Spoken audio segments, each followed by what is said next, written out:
Oh, so we were in the car on the way back, and I'm like, let me see if the actor in the show that I'm watching right now is on Instagram. And I look, and there's an account, and it's not verified. So I'm like, I don't know if this is him. And then, so then I reach out to the account, and he says he'll do the pod. And I go, well, what's your email? And he gives an email, and the email comes back like mailer demon, like this doesn't really exist. Also, the email has in it. Well, I don't know if we want to say that. Well, you could say that. Saying, I noticed that too. Yeah.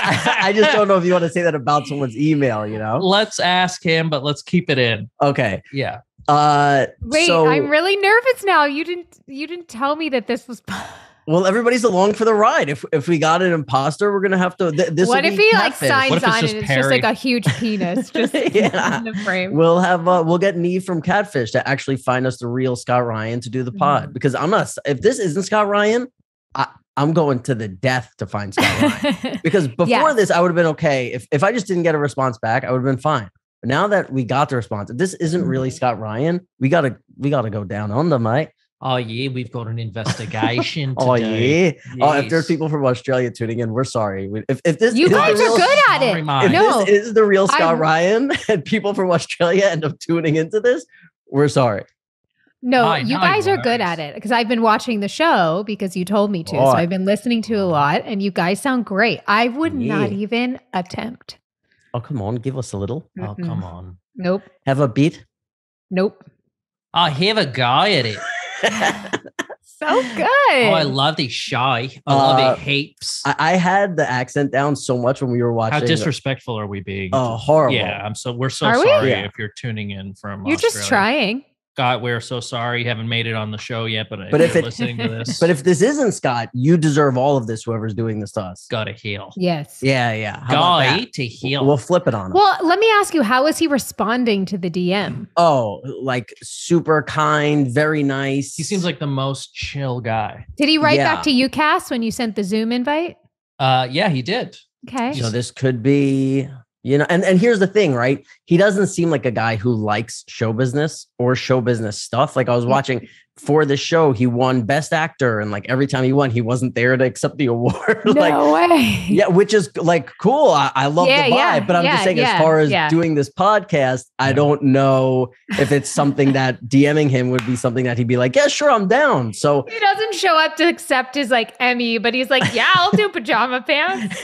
Right. That's where my suspicion is a little. Yeah, so everybody's along for this ride. We don't know if we're really getting the actor from what to me is like the best show I've watched in years. When did it premiere? 2018.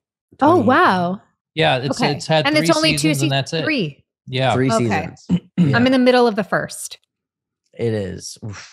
He takes you on a ride, but I don't want to talk about it too much until he does or does not show up. I will say, I'm wondering if Sopranos and Tony Soprano kind of influenced him at all in creating this character, because I found myself as I'm watching it rooting for him, loving him, wanting him to win, not wanting anything bad happening to him, and he's like a cold-blooded killer. But he loves this little girl, and he's in this group therapy session, and I don't know, there's a lot of parallels. Yeah, I mean the pilot episode, he pushes a guy off a ledge in the first 3 minutes. First 3 minutes, and then it smash cuts to a scene where he's taking a shower and he's like picking up a ladybug and bringing it over to his towel on his rack as to not kill it, which is I think that's a complex 3D character, and it's just a lot of that. It's just a lot of like violent actions, like right up against like, now he's a dad. Yeah. Or now he's a brother dad. And now the he's greatest dad. A friend, and he's doing things that you would see somebody do and you'd be like, oh, well, that's a good guy. There's a guy you can count on, and then the next scene, he'll be shooting a guy dead in a ditch that he made him dig his own grave for, The wrong one, by the way. Yeah. And here's what I want to say from before. After the email came back and said this email doesn't exist, we reached back out and we're like, hey, the email doesn't exist. And it was like, oh, there was a typo. Try this. And then we tried that. And it was only one letter off. And we tried it and it worked. Yeah. So typo. We don't know. I don't know. This is what do you cast? What do you give percentage that it is him compared to percentage it is not? I think it's like 90% him. Because when you you know how it has your email address, but then has your name. Yes. It says S Ryan. Right. So, I mean, it could be fake. That could easily be faked. Oh, no, you can't fake that. That takes me right up to a 90%. I don't think you can fake that, but I like to believe in human beings. On his Instagram, his name also says Scott Ryan, so it has to be him. Whoa. I want Gabby to take a screenshot of our faces of when he pops up, because if it's his face, I don't know genuinely like where three of us are going to look like. It's just going to be like, what a relief. Oh, so relieved. Thank God. Yeah, this is going to be the warmest welcome he's ever had, maybe. What if it's just him with hair? Do you have winners that you want to announce or no? Should we not? Oh, yeah. No, I think we should do that next week to give people a week to like get all the stuff out. Okay. You know what I mean? Okay. Because if we want to do like most liked comments, can we recap what you're doing again? You're giving away $1,000 in total, but you're picking $50. Yeah, well, I had like that Irish guilt thing where it was like, man, we just made all this money from the Super Bowl commercial. And I literally just like was walking down the street and got a phone call like, hey, do you want this? It was like, come work for one day. So I was like, well, and I was like, I'm laying in bed. Like, how do I give this feeling to other people maybe? And obviously this is a much smaller way, but I think people for fans of this show have been great and they stuck with us through COVID and everything. And they are super supportive. So I was like, oh, maybe we give like a chance for them to win some money. So yeah, I'm just giving away $1,000. You could tune into last week if you want to figure out how to win it. It's like speaking of fans, I had a really cool fan encounter that I told you guys briefly about. So, I'm working on Big Sky, and this lovely girl that works in the production office, I think with like the COVID team, and her and I text, but not like just to set up COVID testing times, whatever. And she came up to me the other day on set to say that she's leaving, but she wanted to let me know that she has been a Pajama Pants fan since episode 1 because she's been obsessed with Kasim's, and she's 10 years old, has loved him and followed him. She's 10 years old. Has no idea who I am or Rob, but just stuck with the pod while we still were figuring it out just for Kasim. And she is one of our panties, like a loyal panty. And she was like, when I saw your name that you were joining the show, I was like, oh my God, it's Jamie from Pajama Pants. And I don't know why I told her. Shout her out. Like, what's her name? Wait, you don't know why what? Just say her first name. No. Oh, okay. Our fans don't want to be announced. All right. Well, you know who you are. Yeah. But I told her it meant so much to me. I don't know why. I was like, I just feel such a bond with people that are true fans of this podcast, because I feel like you guys know the real me, maybe more real me than even some of my friends in this world, because of all the places we go and all the things that we talk about. And I just said, I was like, this is the best thing you could have ever told me. I love it. That's so nice. Love it. And that was the first time that's ever happened to me. So I love it. We do have this weird connection with people that listen to the show. It's kind of like when you grow up in a small town and then you see somebody you grew up with like in the big city. And you're like, hey, we shared this thing. Yes. Now we're here. Yes. Yeah. I know you from that place. Yes.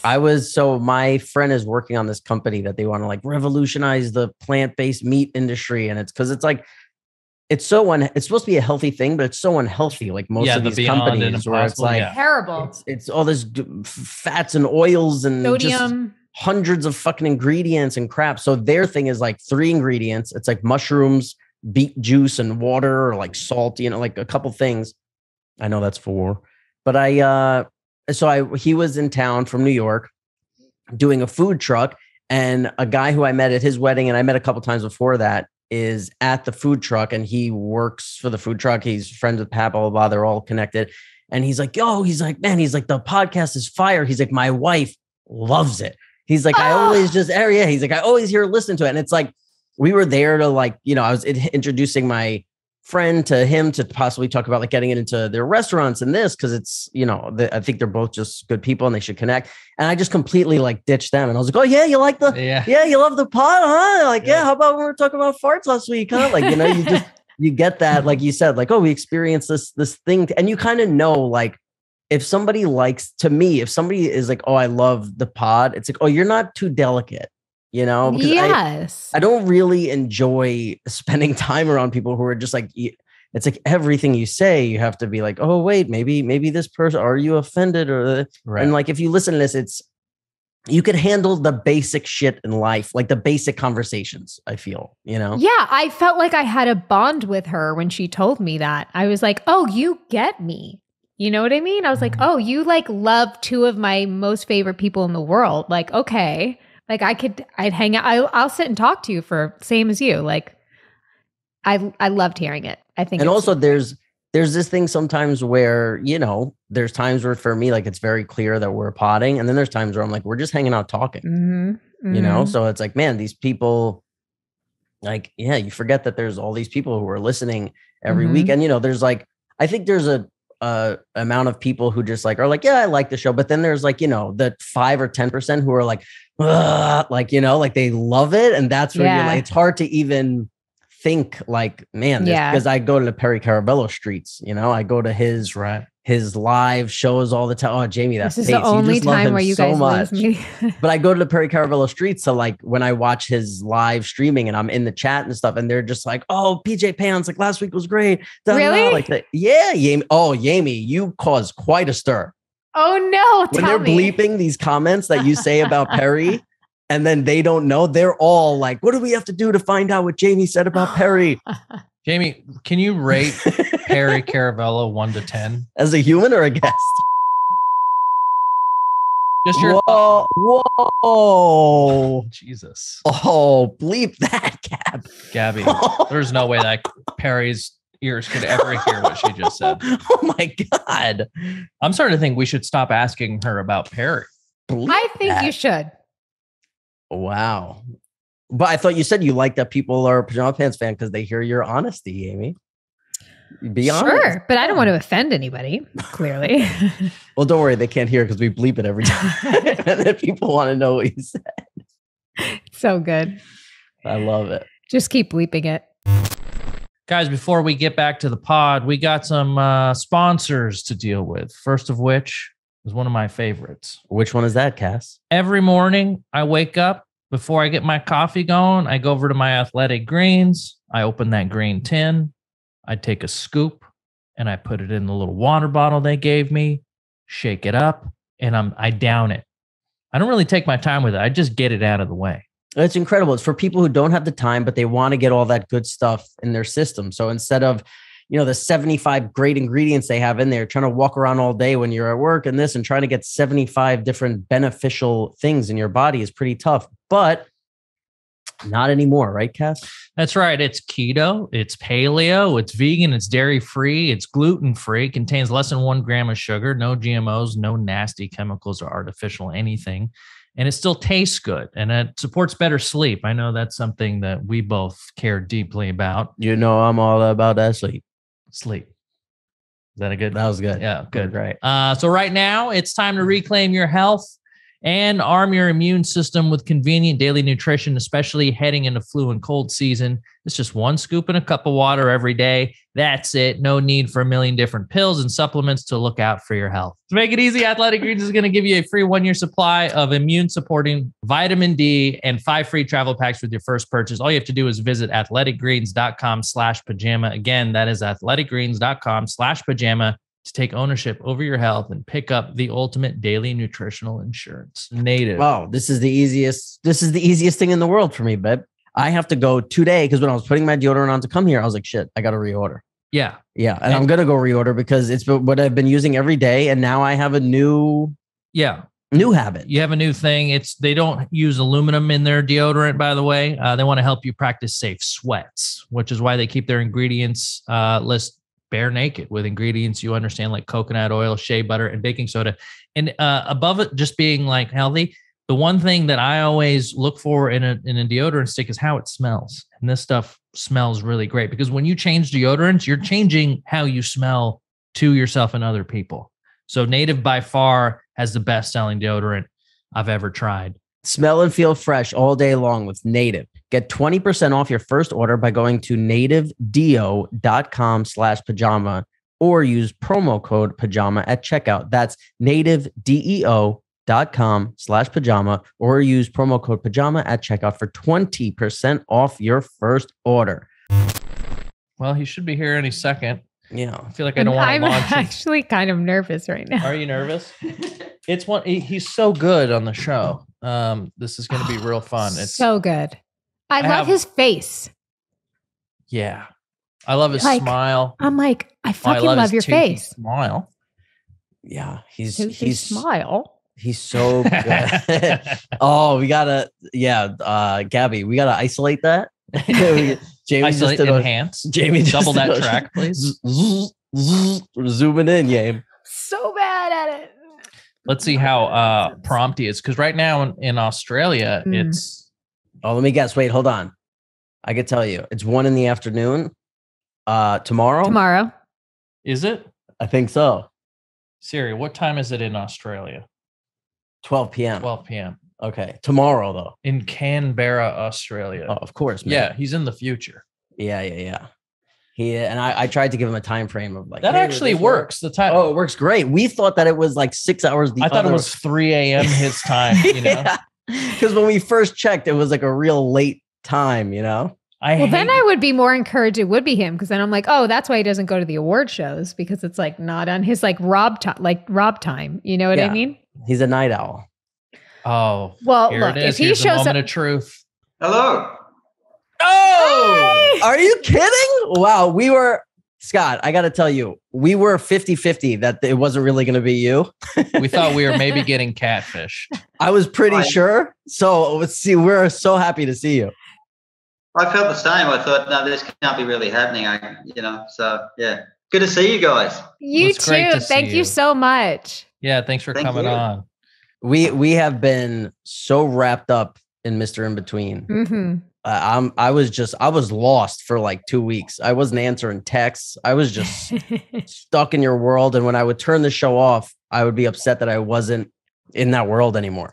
What you've done is it's incredible, man. It's such a great show. He's been upset. I see Rob get obsessive over shows every once in a while, and it's not that often, you know. Yes. And Rob's kind of a snob when it comes to what he watches. It's either like 90 Day Fiance or like prestige television. And so when he was really going on and on, he's like, you got to watch this. And it usually takes him like a few weeks before I actually listen to him and I start watching it. And then when I did, I was like, oh, I totally get it almost right away, you know, in that first scene in season 1. And sorry, it took us like 3 years or 4 years to talk about your show, but just kudos and welcome to the pod. And we're so excited to have you. Thank you.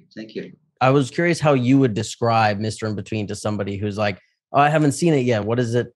How do you describe the show? It's basically Curb Your Enthusiasm, but Larry David's a hitman. Yes. You know, that's kind of, it's just slice of life. Here's his day. This is what happens, but he's not a stand-up comedian. He's not involved in that. He just kills people instead. But he gets into, you know, and Curb Your Enthusiasm was an inspiration for Mr. Inbetween as well. The pee-pee guy episode was very... The pee-pee guy is a total rip-off. It's a total rip-off of Larry David. That's what it is. Yeah. Come around to my house, and it's kind of, you know, perhaps funnier because of what Ray does for a living. You know, that he's got to go around to his friend's house. He kills people. He's got to go around to their house and say, yeah, look, I'm sorry for leaving the porno here, you know? The way that I looked kind of at your show was like, normally when I watch a TV show, it's like I relate it to like smoking weed. You're like, all right, I'm going to sit here for 30, 45 minutes. I know exactly where I'm going to be in 45 minutes, where your show was like taking a psychedelic or something, where I was like, all right, like I'm going to put this on right now and sit down. But in 20 minutes, 30 minutes, like I have no fucking idea if I'm going to be upset, if I'm going to be happy, if I'm going to be inspired, if I'm going to be angry, if I'm going to be. And I think that like when you're making art, like what's better than that, you know? Yeah, well, that's what you want, really. I mean, you know, there's nothing worse than watching something and going, oh, okay, well, I know what I'm in for here, you know, and that's what you get with a lot of stuff that's really story driven. You kind of know because you've seen what happened last week. You're kind of expecting, okay, well, the story's got to continue. So therefore I'm expecting this. But with this kind of show, because it's slice of life, and I found that very much with The Sopranos, you kind of didn't, you know, even though there was kind of story arcs that would run through a season, there was kind of everyday stuff that would come out of nowhere. Like, for example, my favorite episode, Pine Barrens, you know, it's some, you know, these guys are going to do this mundane thing and it's no big thing. They're just going to get some money. And it turns into this episode that's just crazy. And it's like, holy crap. Like, I never expected I would have gone here and this would have happened. And, you know, that's kind of, that episode for me is kind of like a template of, you know, for what I wanted to do with Mr. Inbetween and try to do with every episode if possible. Is kind of have it as sort of just mundane every day. This is happening, and then stuff goes wrong, and you don't know what you're going to get. It's like a lucky dip, which for the audience is, I think, is kind of cool. You know? Absolutely. Can you tell us how do you came up with the show and this character? Yeah. Originally it was a feature film. I made a feature film when I was at university.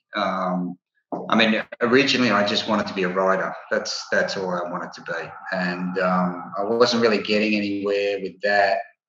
So I decided I was going to have to make something myself. So I didn't know anybody in the industry. I didn't know anybody who, you know, makes any kind of stuff in any way, shape or form. So I thought I'm going to have to go somewhere where I can meet a bunch of people who can help me make something. So basically I went to university. So the second year of the course, I said, right, you know, I said to because we all had to make a film every year in this course. And I said, oh, can I make a feature film? And I kind of got laughed at. But they said, yeah, sure. Okay. Yeah. Make a feature film. So that was where that's the genesis of the character. And I made the feature film, The Magician. I started work on that, I think, in about 2001, and it was released theatrically in Australia in about 2005. Wow. So I worked on it for a couple of years. So that's kind of where the character came from. But, you know, as far as where the show came from, the thing with the film was I had $3,000 to make the feature. So I had very little money, no crew. I mean, I was doing almost everything. Like, I was the props guy. I was buying the costumes, like the wardrobe, what people would wear. I'd go to secondhand stores and I'd be like, oh yeah, I think this guy would be good in that jacket and these pants and all that kind of stuff. So it was really, it was like a film school in a way, you know. I was feeding people, so I was doing the catering. So I'm probably the only writer-director that's ever been responsible for the catering as well, because I'd feed everybody on set. I'd go down at the takeaway store and buy a roast chicken and, you know, and all the you know, the coleslaw and all the kind of potato salad and, you know, take care of that. The props, sometimes I forget the props, you know, sometimes I forget this, that, the other, you know, costume. What else did I do? Wardrobe, costume. I don't think I did any makeup. Script supervisor. Yeah, just a whole bunch of stuff. And this is, script supervisor, first AD. I was doing everything because there was no crew. The guy that was holding the camera was in the movie, was playing a character. So wow, I love that. That's like real guerrilla filmmaking. But I feel like it probably is just, to me, like, as you're telling the story, it just feels, I can only imagine how much it informs you and prepared you to just like Ray. Watching him is just such a full character, and there's not a false moment in the show, and that's rare. And I really appreciate that about you. And I can only imagine all of this work that you've put in to making a movie, but this character, you know, helped that. Yeah, look, he'd been with me for a long time, you know, and I'd done a lot of research, you know, just even for The Magician, like I'd read. I mean, the thing that got it all started was a book called Contract Killer about a New York hitman. And he'd written this book and, you know, it was based on his actual life and life experiences. And that's kind of where the idea came from. And then I just got my hands on every book I could read about, hitmen basically, and just devoured those. And that's kind of where, that's where the sort of the character came from, I guess, and there's a guy called Chopper Reed, who was a famous criminal here in Australia. So yeah, sort of taken from different sort of places, different sort of sources. But I got to say, The Sopranos was probably the most influential, TV show or film or whatever you want to call it, like as far as the development of Mr. Inbetween goes. And every time I'd have to write a season, whether it was season 2 or season 3, I'd sit down and I'd watch every episode of The Sopranos with a pen and a piece of paper, just making notes, just going, well, okay, that's a good scene. Maybe I can do something like that, or there's a bit of dialogue here I like. Could I do something like that? So I totally, in a lot of ways, completely ripped off The Sopranos. Well, I mean, we definitely could see the parallels, but I don't think you ripped it off. I think you nailed it, because what you did was what the late, amazing Jim Gandolfini was able to do, was make this character who's, not by definition a good human being per se, but showing all of the wonderful, full embodied sides of this person, and you root for him in every possible way. And that's, all due to your ability, but we could see the parallels, but you did it so well. I never watched Sopranos, so to me, it's completely original. That's right. Yeah. Me and Rob have not. I really haven't watched the show. I've never seen it. So I like everything. So the way I found out about Mr. Inbetween was our friend, who's an actor who was on Sopranos, Joey Perino, was like, Rob, he's like, you got to watch the show. You got to watch the show. And I'm like, oh, and he's like, to me, it's the best show since Sopranos. I'm like, okay, which I know, like, during COVID, when everybody was like, what show are you going to watch? What show are you going to watch? Joey was just watching Sopranos on a loop. He's like, as soon as it's over, I just started again. He's like, why bother with something new? He's like, this is so good. And he told me, he's like, this is the best show I've seen since Sopranos. He's like, you have to see it. And by the end of season 2, I called him and had like a really sincere phone call with him, thanking him for telling me to watch the show. Cause I was like, man, I was just so in this world. And he's like, you got to watch Sopranos. He's trying to tell me like, you should check out Sopranos. You'll love it. I'm like, I can't, I can't do it. Wow. I wanted to ask how much, if any, of the show is improvised? Because when I'm watching the scene, like in season 1, where you're in the car with the guy who kidnapped you for Davros, and you're talking about the name Quentin and Blokey Blokes, I was crying, laughing, and I was wondering, I was like, is this just some brilliant improv right here, or did you write that? Well, it's funny. The first part of the scene was written. So, the whole getting into the thing about having a boy, having a girl, and all the Quentin stuff. But the thing about Matt Nable, who plays Dave in the show, he's one of the greatest improvisers I've ever seen. So at some point during a take, he just went completely, like, I think the scene was supposed to end where I say, name one blokey bloke. And it was just supposed to end on that, but he just started talking, and he starts talking about this guy who was Quentin, who actually existed. He was a real guy, and he just went on improvising for a couple of minutes, and I was having a lot of trouble. That's probably the hardest scene for me in all seasons of the show, where I really had to try to hold it together and not laugh. I get why. And the thing is, he kept on, like, there was other stuff after that. He segued into this other thing that was just as funny, but we couldn't have like a 10-minute improvised scene at that point. But he's hilarious, and he did it a bunch of times. There was other stuff he did where he just improvised, but there wasn't a lot of improvisation in the show. Not as much as people seem to think there was. But The Magician, definitely, the original film that I made, that was heavily improvised. There is a question. Who do you got to sleep with to get a Theragun around here? I like to ask it. Jamie likes to answer it by saying her husband cut her because he worked for the company. And guess what? Jamie wouldn't be with some, guy who wasn't doing the right thing. No. Theragun is a handheld percussive device. It's one of our longest sponsors, and it's something that I've been using for a long time. I used to use it only after workouts. Now I use it before and after workouts. It's a massage in your hand. I'm doing it 3 minutes, 4 minutes, 5 minutes, and it is, woo, it works. Love the Theragun. That's right. The Gen 4 Theragun doesn't just feel good. It gets to the source of the pain by releasing tension using Theragun's signature percussive therapy, which 60% deeper than just a vibration alone. Did you know that? I do now. It goes deeper and deeper. Try Theragun for 30 days starting at only $199. Go to therabody.com/pajama right now and get your Gen 4 Theragun today.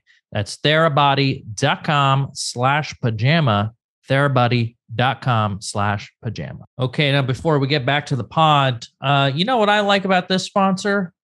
What do you like about it? It protects you and your family.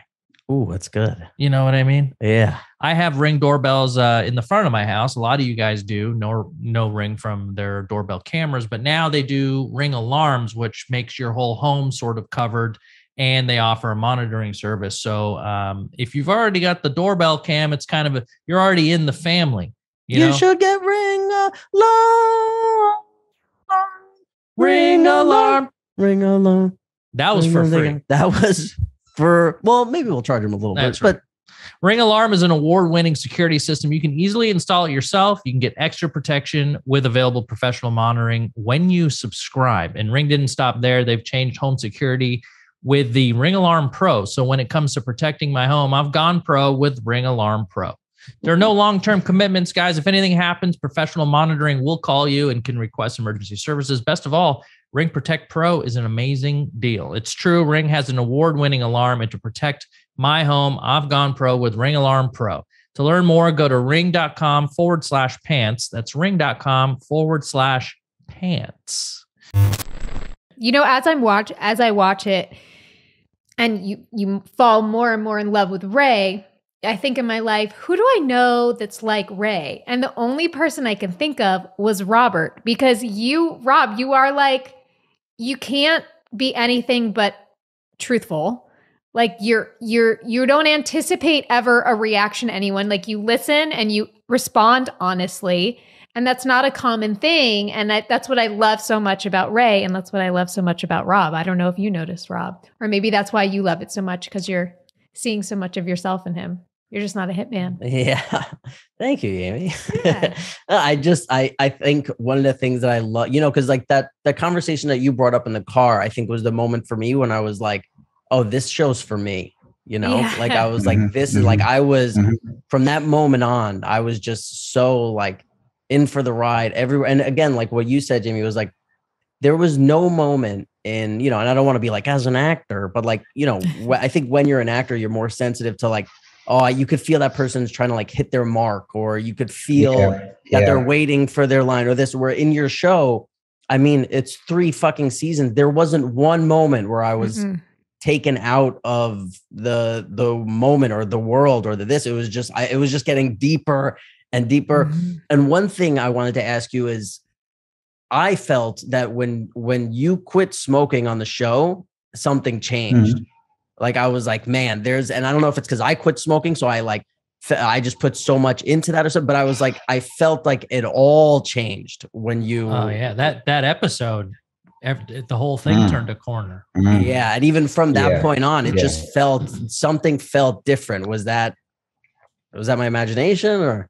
No, I mean, if that's what you see and that's what you feel, then that's the truth, as you see it. But it wasn't. And I think I never really thought about that in that way. But now that you say it, I can see where you're coming from. I can kind of go, yeah, okay. Well, he's in a relationship and his life's kind of going pretty well, and in many respects. And then that was kind of a bit of a turning point where it all kind of went to shit. And then season 2 became incredibly dark, really kind of much darker, and it became a slightly different show, I think. Yeah. Yeah. I want to touch on that a little bit, because there are moments, and I have to assume you have a lot of people that come up to you and go, man, Ray's anger issues I just see myself in a lot of what happens. I feel like I can keep a lid on it.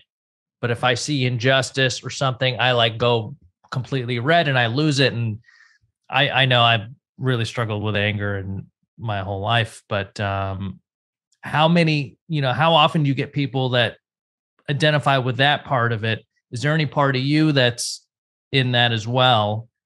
And yeah, I guess that's the question. It just felt so authentic to me watching Ray go through these episodes as somebody who has had, real fits of anger that have caused a lot of damage, and wreckage that I've had to fix. Was that something that you saw in yourself, or was that just like, no, you just played a great character and you wrote a great character? Yeah, look, a lot of it is sort of personal experience. There's so much in the show that is personal experience. The end of the show, for example, the last scene, when Ray's in a taxi, that happened to me when I was driving cabs.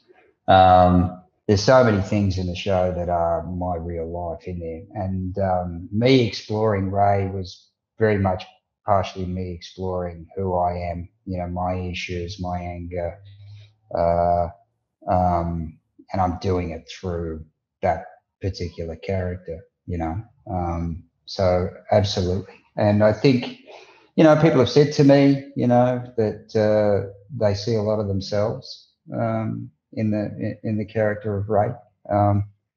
It's kind of universal like that. But I have to say that when people do come up to me, they're incredibly polite.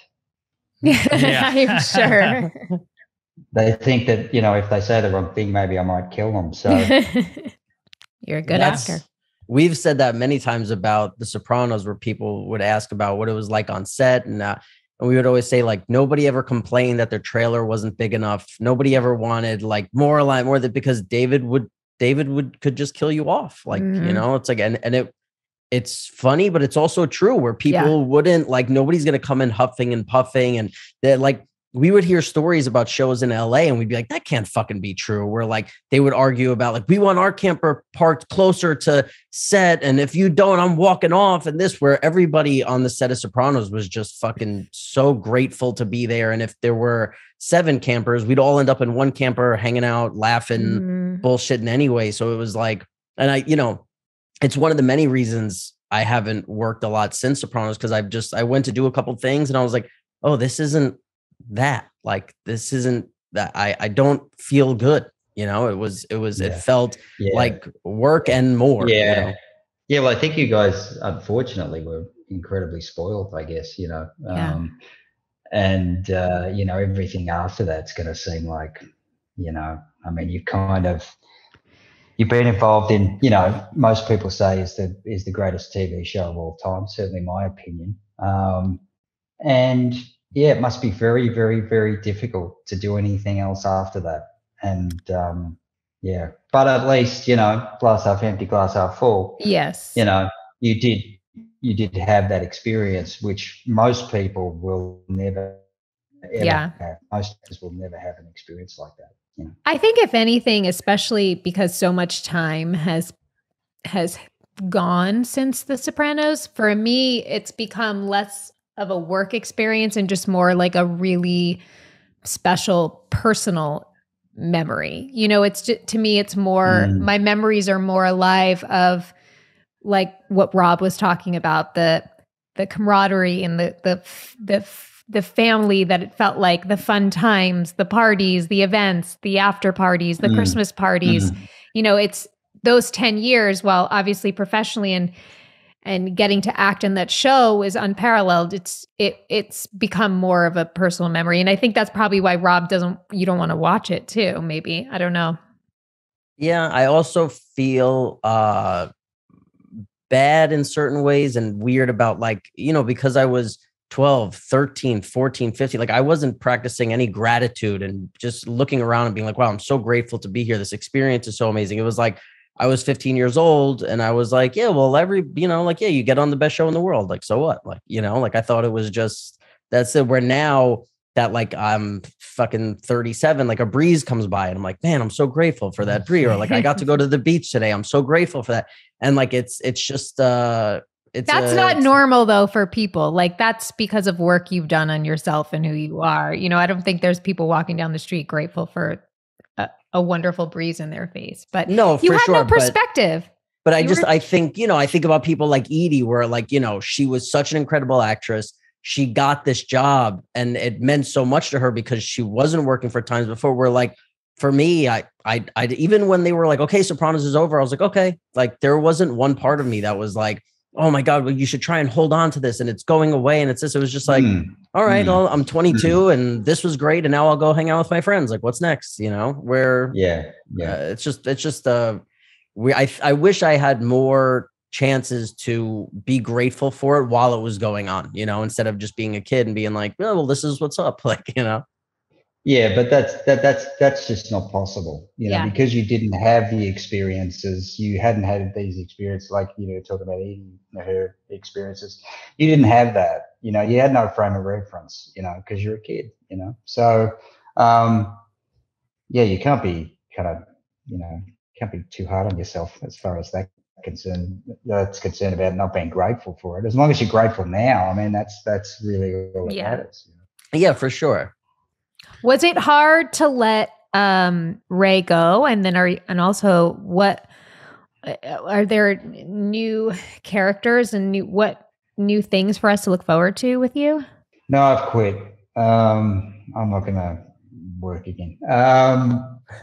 That was a joke. I hope so. I don't know. You don't know. You could be like Rob. That's what Rob did. So yeah, I was going to say, you're talking to a guy that's like, It's not a joke in this room. Right. Okay. Look, it's interesting. I had season 4 kind of loosely planned out, even in season 3. And I was kind of like, maybe season 4, maybe. But it just got to the point where it was just too much. It was too much. The acting side of it's very tough. I'm in virtually, almost every scene in the show. So that's really, really difficult. But also what was the most difficult thing was probably the fact that, every season I'm writing all the episodes. So I've basically got to come up with 2 to 3 feature-length films worth of material in, 4 or 5 months, multiple drafts, polishes, and all that kind of stuff. And it's like writing with a gun to your head. You never have enough time to do what you want to do the way you want to do it. And it's just incredibly difficult. And the great thing now, I'm working on something. I have time, I don't have that gun to my head anymore, and I can really just think about things. I mean, of course, the problem with that is because I don't have the gun to my head, I'm incredibly lazy, and I'm always looking for excuse, I've got to mop the floor today and I've got to vacuum and, I've got to pot that plant over there. And, so I'm not going to write today. Right. I had a bit of an epiphany last night. And I'm like, dude, you really got to pull your head out of your ass. Like you've been making excuses and you've been writing, every couple of days or something. You've really got to, every day you've got to start doing it. So that starts today. Can you share a little bit about what that project is, or is it kind of under wraps for now? It's funny. I had this zombie film that I'd been writing for. Now we're talking. Now we're talking. Well, you're gonna be disappointed, but anyway. But he's like, that's in the trash. I started working on this thing like 17 years ago. I was like, zombies, okay, great, bang, I'm gonna do it. And over the years, I've written about 10 drafts of this thing, but I could never get it to work. There was something about it just didn't work. So I started working on that about probably a year ago, I suppose, or just a bit less than that. And I got 35 pages in and I just went, no, this sucks. This is just it's not working, whatever it is. And a lot of times you're writing something, you don't know why it sucks. That's the hard part. Why does this not work? And it takes time then you've got to sort of put it aside. And then hopefully, in a year from now or 2 or 10, I'll finally figure out what was wrong with it and what it needs, and then maybe I can make it. But I had a bunch of ideas sitting around. I had about 20 ideas. And there was 3 ideas that I had that I was kind of drawn to, but I didn't have enough material to make any one of them. You know, and I didn't want to stretch something. I had a bank heist, I had a serial killer movie, and I thought, well, why don't I just see if I can possibly shove these 3 ideas into the same script? And so that's what I'm working on at the moment. Wow. So we'll see what happens. Cool. And then maybe you throw a sprinkle in some zombies. You know? No one will see that coming. Possibly right in. Yeah, I gotta imagine thinking about zombies 17 years ago and then trying to work on that now. It's like every iteration of it has been done. Not to say that it's all been done, but it's got to be much tougher to kind of crack a newer zombie film now than it used to be. But to be honest, as played out as that genre is, I can never get enough zombies, you know, and I think you'll have an audience for it whenever you decide to revisit it. Same. Yeah. Let's hope so. I feel like the way the industry is now, like, and I think, you know, I'm not on like social media and stuff. I have no idea how popular Mr. Inbetween is, but I think if it's not now, it will be popular enough that if you wanted to come back with another season in 3 years, 4 years, 5 years, like, I don't think there's anything. I think now it's just such like, even when we were doing Sopranos, David Chase, like the only time he had us all come in for a meeting was one time, and we all went upstairs and we're all sitting around and we're like, fuck, this is it. Like, you know, he's going to say it's over or some shit. And he walked into the room and he's like, it's, you know, it's a lot. And he's like, I want to take a year off. Is everyone all right with that? And everyone was like, yeah, sure. Like, okay. And he was like, all right, well, I'll see you guys in a year. You know, it was just like, we all left and everybody, and I was like, oh man, I can't wait to hang out with my friends for a year. And then people were like, you know, like Edie and Lorraine are like, oh, we're going to do a play and we're going to do this. And I was like, you guys are fucking nuts. Like, we got a year to do nothing, you know, or whatever. But I think I wonder if that was the beginning of like, you know, where David Chase was one of the people who made, and HBO really made the industry not have to be like, all right, every January you come out with 24 episodes and that's it, or we don't want it, you know, because so I think it's a, you know, I think if you came out with another season in fucking 3 years or 4 years or 5 years, it's just going to be bigger and, you know, but also if you don't want to, we're okay with that. Yeah. Look, I think it's a show that's it's definitely word of mouth. And, I mean, looking at a show like, you know, a show that I really liked was Breaking Bad. I never watched that until it was all over. So, you know, the audience will find it, and maybe a film or another series, you know, down the track when Ray's a little bit older. I've still got this idea in my head. But if there was a season 4 or if there was a movie, it would be set in America. Well, the problem is I've never come across a Demi here in America, and but we have soy sauce. We do have soy sauce. I have a question.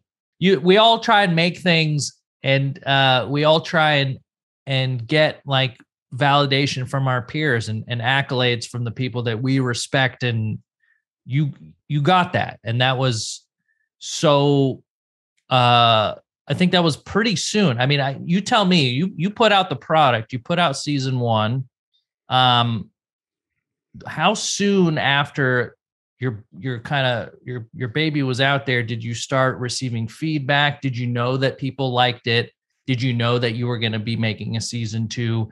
What, you know, since this is what we would call a successful show, like when did you know that it was all working and that you were going to be able to do more? I think it would be. See, FX Australia made the first season. They funded the first season, not.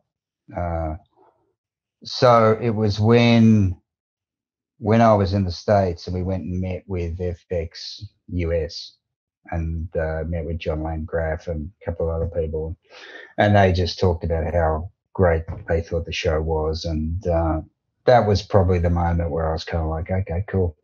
I think we were onto something here, and they wanted another season. So I think that was probably the kind of pivotal moment. Yeah, and so you did season 1, then you came to the States, and then knew you were going to do season 2, and then that was it, or did you have a season 2 and 3 order right away, or was it kind of season by season?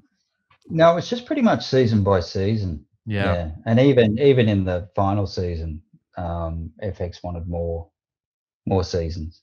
Yeah, what was that conversation like when you said, no, I'm done after 3? I never actually had like a face-to-face conversation with anybody at FX about, I'm done. I just kind of said I was done, and that was cool. I mean, the way I'd written season 3, it was just like, I'm wrapping it up. Yeah. You're like the Dave Chappelle of Australia, kind of. You fucking you didn't tell them that you weren't gonna do a 4th season. You just kind of disappeared. That's great. Yeah, just kind of went. Oh yeah, well, I've written it this way, and that's how it's going to be. So yeah, but who knows? Who knows? So how do you think? I was curious, like how the success of the show has affected your like creation wise. Like, do you feel now this like burden when you're gonna write? Like, do you feel exactly the same as before before Mr. Inbetween, or is there a difference now when you sit down to write something? Does it feel different? It does feel a little different. I mean, there is that kind of pressure there. The show's been very well received, and so you want to make something that's at least as good, if possible. So there is that kind of pressure, but I've always put a lot of pressure on myself anyway, with scripts and stuff like that. So it's just added a little bit more extra pressure on top, and I've got it. But that's a good thing, because it means that, I've really got to push myself. I can't just sort of sit back and relax and kind of go, oh yeah, that's fine. I don't need to do another draft. Mm-hmm. I can channel that pressure into something positive, so that hopefully the next thing is, people enjoy it as much, or if not more, than what I've done so far. How do you get so lucky with all those actors? Like, I feel like every actor in that show, like, it was unbelievable. There wasn't one person where you're like, yeah, well, that's the weak link, or that's the one who they come on the screen, it makes me feel this way. Like, it was just incredible.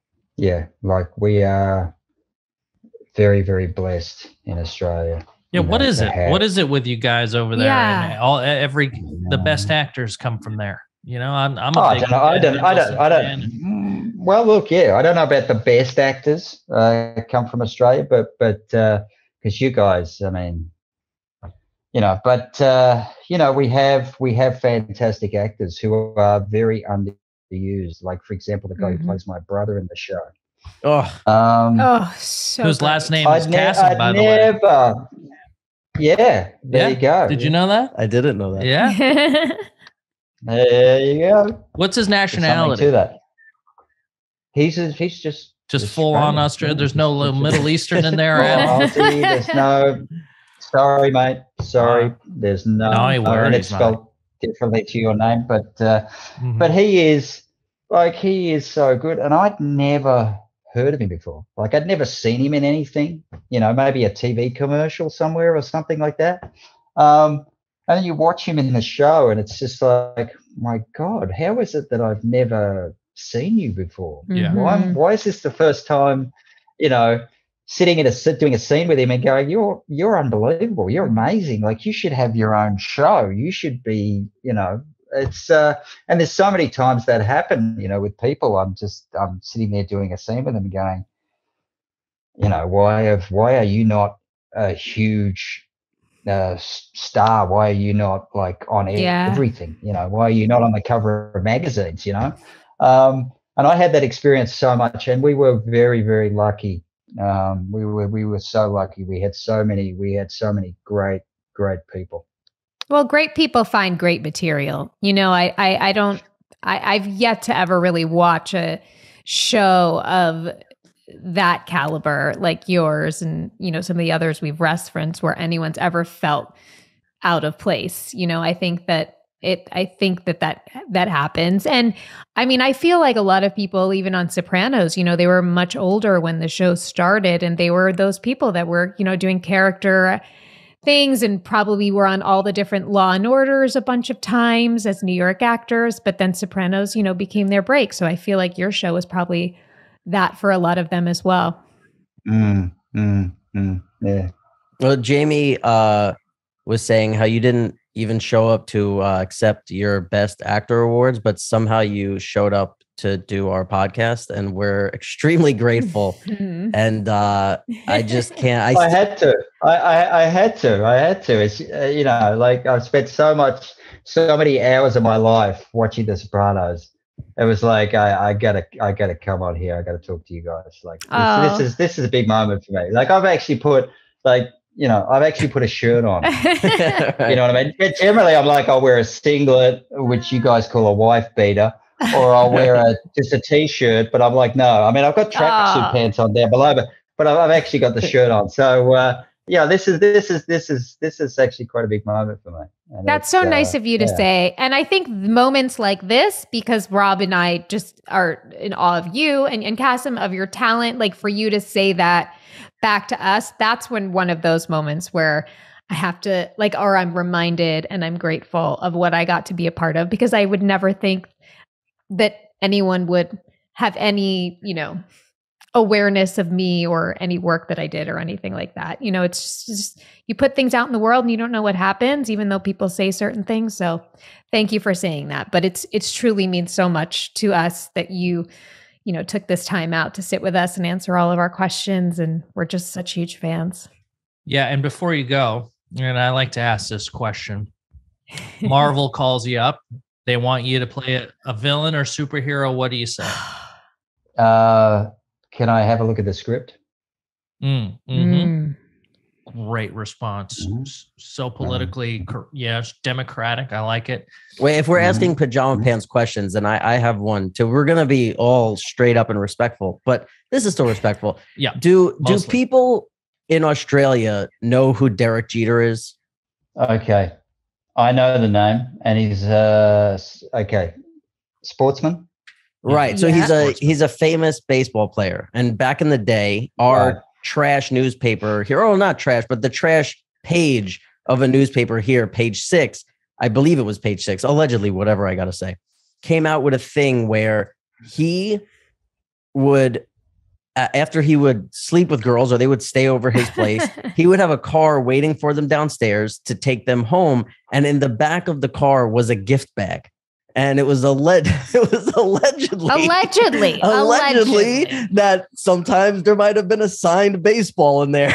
Like certain true gentleman. Yeah, certain things like this. So a Pajama Pants question that we love to talk about is, if you were in some universe that type of person where you were going to make a gift bag for a lady when she was leaving your house, what would be in your gift bag? Take your time. We made it all the way to the end. I did. I need a lot of time. I need a lot. Okay. So limo. Well, kind of the limo home is kind of the gift, really. I mean, that's, yes, that's a great. But you're going answer. the extra mile. Yeah. He's not calling him a cab. You know, look, it'd probably be something. No, not cookies. Jamie said cookie. One of Jamie's things was a cookie. My parting gift is cookies. If I'm sending a gentleman off in a car and bidding him adieu, and I want him to have sweet memories of me, I send him off with some chocolate chip cookies. For me, it'd probably be something like probably mouthwash.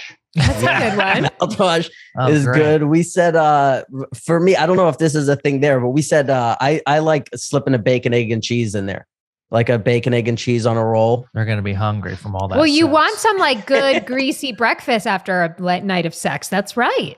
For sure. Right. Yeah. That's a good one. This is a perfect way to end, right? This is normally how we talk on our podcast. I want to ask you two questions from our listeners. And they're both the same questions. One's from Jay Zawo, and the other's from Ben IHW. As a non-Australian, are Demis as popular in Australia as they appear in the show? And why is Ray Scott so obsessed with Demi's? That's a good question. They're not super popular here. It's just that Ray just has a bit of a thing for them. And I personally don't particularly have any kind of penchant for Demi's at all. It's like a dumpling. Is that kind of what it is? Like a fried dumpling, right? Yeah, and you can get the frozen ones at the supermarket, and the frozen ones at the supermarket you can steam them or you can fry them, and they're basically all the worst parts of an animal. Yep. That nobody wants to eat is in there. And if you can get gourmet ones. If you go certain places, you can get a gourmet Demi, which are really quite delicious. But the ones that most people eat here are pretty terrible. Yeah, you guys never had answer. You guys have never had a Demi before? Never seen a Demi, never heard of it. Never heard of it. Mr. Inbetween. Yeah, but just dumplings. Would you eat one? Yeah, If I sent a packet over there to you guys, would you totally eat them with soy sauce? Okay. Yeah. Just give me an address. Maybe not Rob. Rob is very precious about what he puts in his body. No, Rob would eat it. Rob would try. You would? Well, what do you mean? I'll get down with everything. The worst parts of an animal, meaning they just like grind everything like up. a hot dog. Right. Okay. But if you saute with a little onion, it's fine. Genitals. We're talking genitals, butthole, like everything, organs, bone, whole thing. Yeah. So they're a real cheap food. Rob, would you? Listen, really if cheap, nasty. I said just out of respect to you, I would, because I definitely would have a problem eating it at a restaurant. But man, if you're saying you're gonna package them up and send them, I don't know, however many miles away. They keep. Demi's keep. Demi's keep. Yeah.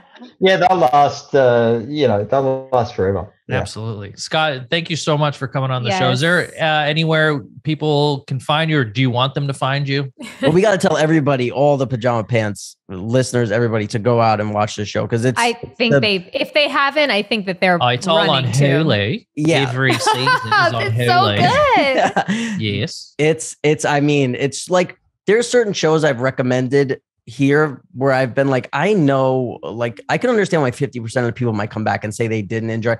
Besides, unless somebody's like, oh, it's too dark, and I'm like, I can't handle that shit. I can't find a single critique about your show, even if I was going through, like, forced to do that. It's like, I guess somebody could say it's too dark. I don't think it is, but I could see somebody. But besides that, I can't see anything that somebody could possibly. No, it's a slow burn, and it's like real authentic and honest. And, if you're a fan of like anime and you like crazy shit happen, like a city gets destroyed every episode, maybe this isn't for you. Like, this is kind of like it's a slice of life character study that's really well done. Yeah. So everybody go watch Mr. Inbetween on Hulu, FX, and where do you want them to come see you on Instagram, or if they want? I seem so unconcerned with any of that stuff. I'm not that kind of guy. That's why I don't want to be. No, I just want to be.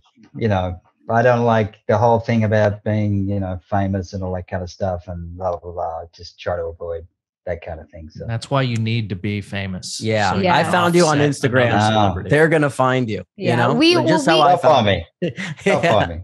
We cannot wait to see what you do next. We're such huge fans of you. Thank you so much for Mr. Inbetween, and thank you so much for spending all this time with us. We really appreciate it. Thanks so much, Scott. Absolute pleasure, guys. Really, thank you so much. Okay. See you later. Take care. Bye. Thanks again. It was incredible. Scott Ryan, ladies and gentlemen of Mr. Inbetween. And that's a pod, huh? Yeah. It was hard to feel grateful during Sopranos, but not right now. He's the best. The best. He's the best. Cool. Wait, love the shape by of the his way, skull. again, I want to see our faces when he came on, because I know I was like this. Yeah. Right. It was a surprise. So happy. Gabby, don't use those for the thumbnail because it's embarrassing. Yeah, we got to be cool with this podcast thumbnail, Gabby. Make it cool. Like, Gabby, look at the thumbnail for Mr. Inbetween on Hulu and Haley and mimic that. Okay, we need some I was like very, very impressed that you had the balls to do an Australian accent to him. Oh, yeah. No worries. Yeah, the thumbnail for this has to be like, like me and Rob have only been doing it for like a year and a half straight. So yeah, we've gotten okay at it. Guys, that's an episode. You guys hope you enjoyed that. We had such a blast. We like being able to share things that we're turned on by and that we like, and then hopefully you guys will like too. Thanks for Rob for getting him on the show. Thanks, Joe Perino. Joe Perino, thank you, sir. Follow us on Instagram and Twitter. Jamie and I are on Instagram and Twitter. You got to be like Scott Ryan, dude. Oh, yeah. Hey, we're not worried about that kind of stuff. Don't find us. Don't go to our subreddit, r/Pajama Fans Podcast. No, don't. You have to go to the subreddit, though. Don't subscribe. Don't subscribe. Click the notification bell. That way you know when our videos go live every Tuesday morning. Just go away. Don't do that. Just go away. Everyone just fuck off. Fuck off. And maybe we'll see you next week. Maybe not. Who cares? So cool.